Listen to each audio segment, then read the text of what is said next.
கடந்த ஜூலை 12ஆம் தேதி நடைபெற்ற குரூப் 4 தேர்வு பத்தி தான் இன்னைக்கு பார்க்க போறோம். இதை பத்தி பேசணும் முடிவு பண்ண உடனே எனக்குள்ளே ஒரு ஆசிலேஷன், இதை பேசலாமா வேணாமா அப்படின்னு. அப்புறம் என்னை விட இதை பத்தி பேசுறதுக்கு ஒரு சரியான ஆள் இல்லைன்னு எனக்கே தோணுச்சு. ஏன்னா 2016ல இருந்து ஒரு 2 வருஷத்துக்கு முன்னாடி வரைக்கும் டிஎன்பிசியால் நடத்தப்பட்ட ஏறத்தாழ எல்லா தேர்வுகளையும் நான் எழுதியிருக்கேன். டெஸ்ட் எழுதுறதுனா சும்மா இல்ல, ஒரு 7 வருஷம் கடுமையான உழைப்பு. ஜெயிச்சு வேலைக்கு போனவன் டிஎன்பிசியோ அரசையோ எதிர்த்து பேச முடியாது. ஆனா நாம தோத்து போயிட்டோம். அதனால தைரியமா நியாயத்தை பேசலாம். தமிழ்நாடு அரசு பணியாளர் தேர்வாணையத்தால தமிழ்நாடு அரசு பணிகளுக்காக நடத்தப்படுற தேர்வுகள்ல முக்கியமா பார்க்கப்படுறது குரூப் 1, குரூப் 2 மற்றும் குரூப் 4. இதுல குரூப் 4 பல பேரோட இலக்கா இருக்கும்.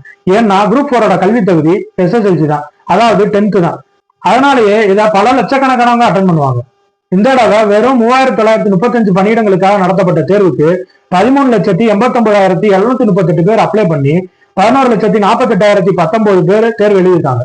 தேர்வு எழுதிட்டு வெளியே வந்தவன்லாம் கதறேன், எவ்வளவு கனவோட உள்ள போயிருக்கேன். அதை எல்லா பேரோட கனவையும் சுவைக்கிற மாதிரி இருந்திருக்கு கேள்வித்தாள். அதுல கொஸ்டின் எடுத்தவங்களோட புத்திசாலித்தனம்ன்ற ஈகோவை தவிர வேற எதுவுமே இல்லை. குரூப் 4 பொறுத்தவரை 10ஆம் வகுப்பு தரத்துல 100 பொது தமிழ் கேள்விகள், 75 பொது அறிவு கேள்விகள், 25 மேத்ஸ் கேள்விகள் இருக்கும்.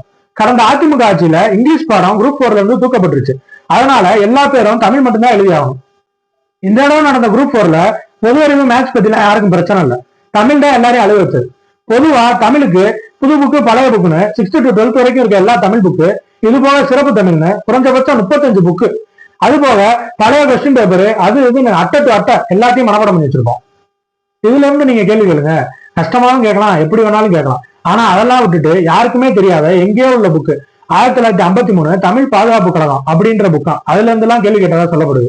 தமிழ் தானே கஷ்டம், ஜிஎஸ் மேக்ஸ்லாம் ஈஸியான இருந்துச்சுன்னு சில பேர் சொல்றதை கேட்க முடிஞ்சு. ஃபர்ஸ்ட் 100 கொஸ்டின் ஆனா தமிழ்ல தான் எல்லாரும் அட்டன் பண்ணிருப்பாங்க. அங்கேயே அவனோட மென்டல் ஹெல்த்ல தாக்குதல் நடத்திட்டீங்க. அதுக்கடுத்து அவன் பேரை கேட்டிருந்தா கூட அவன் தப்பா தான் சொல்லியிருக்கான். அதனால அது ஈஸி இது ஈஸின்ற கதைலாம் இங்க வேணாம்.